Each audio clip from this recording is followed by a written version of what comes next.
What's up everyone, I'm Gooshy, and in this video we're going to be going over the ultimate hunter build. This build revolves around getting your ultimate as fast as possible and boosting that ultimate damage to take out large groups of enemies.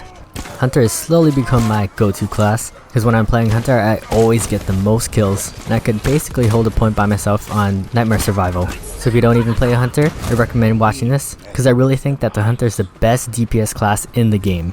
So with that, let's get started. First we'll go over the gear that you need, and there's basically only one weapon that you really need and essential to the build, and this is the Skipping Stone Bow. If you don't know about this bow already, it's a legendary with a really cool perk where headshots ricochet to nearby enemies. And so the reason why this is so important is because you gain resolve with each hit that you deal to an enemy. So with the Skipping Stone Bow, you're getting double the amount of hits, which means double the resolve. In this clip, it only takes me around 12 seconds to get my ultimate back. And if the samurai didn't kill these enemies, I would have gotten another ultimate within 12 seconds. And so that's 3 ultimates used within a 30-second period. And this is without any resolve gain perks that actually work. On my range charm I do have a range resolve gain, but currently the range resolve gain perk doesn't work. If you want more info on this, BJ Gobble on Reddit did an in-depth test and post, which I'll link down below in the description. So with all this resolve gain and ultimate usage, we want to boost our damage for our ultimate. So on our water katana we have ultimate damage, and on my charm I also have ultimate damage, increasing our ultimate damage by around 30%. On my range charm I also run resolve increase, because most of the time you're not going to be using your ultimate as soon as you get it. So banking up 1 extra resolve bar, so that when you do use it, you only have to build up 2 more bars of resolve, making getting that second ultimate a little bit faster. On top of this, on my Skipping Stone Bow, I have range damage and headshot damage, because both range damage and headshot damage are taken into account while using your ultimate. I don't like using things like draw speed or reload speed, because most of the time you're not going to be drawing your bow fully, and the main purpose is to get that resolve.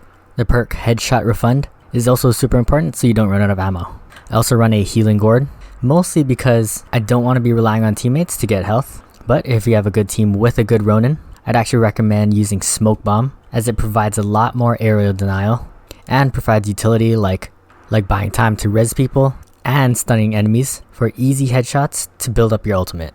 And finally, I like using Dirt Throw. I like using Rancid to weaken enemies, but I think more importantly, you want that status effect duration increase so that enemies are stunned longer. This is the main purpose on why I use Dirt Throw, as it keeps enemies from advancing forward and leaves them stunned for easier headshots. The main weakness of the Hunter is holding a point for long periods of time. This is why crowd control abilities are super important for the Hunter. Along with the Dirt Throw to stun enemies, we also have our techniques. Starting off with our class ability, Staggering Arrow. This is an absolute must, because if you're overrun on a point, this will stun enemies for around 5 seconds. For our first perk, we'll be using Executioner, which increases headshot damage by 50% for targets within 12 meters, while defending point while enemies are on it. This is super helpful, as it'll increase your ultimate damage and your normal arrows if you get a headshot. For perk 2, I chose Status Damage just because I thought it was the best out of the 3 options.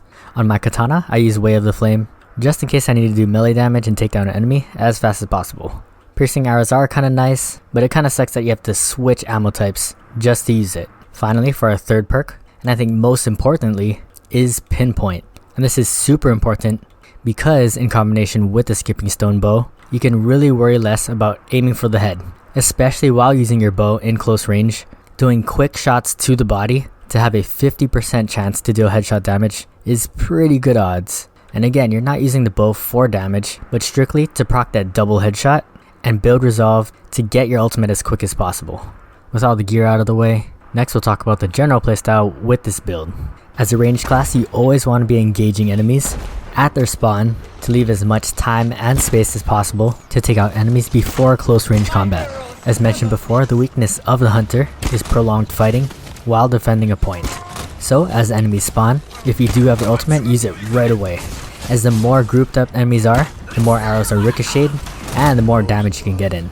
If your ultimate isn't up, your main goal is to build up resolve as fast as possible.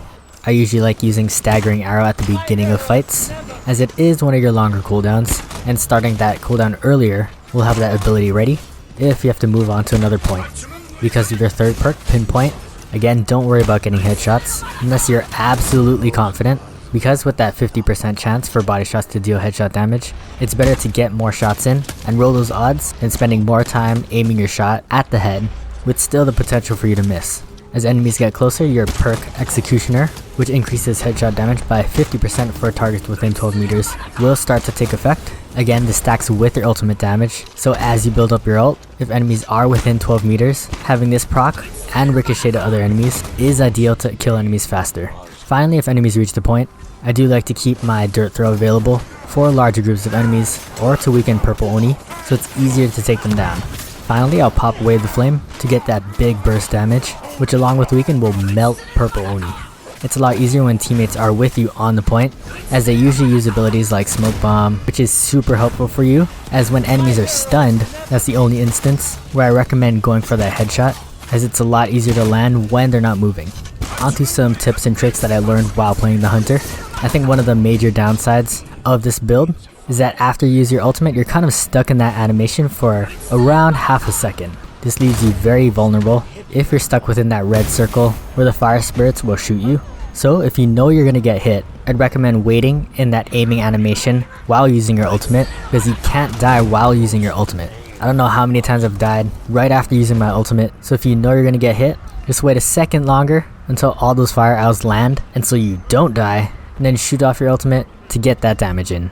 Another tip is that while you're using your staggering arrow, it does animation cancel your regular bow animation. At the beginning of fights, as you can see, I like to shoot one regular arrow and then immediately follow up with staggering arrow. And this just saves you some time so you can get extra damage in.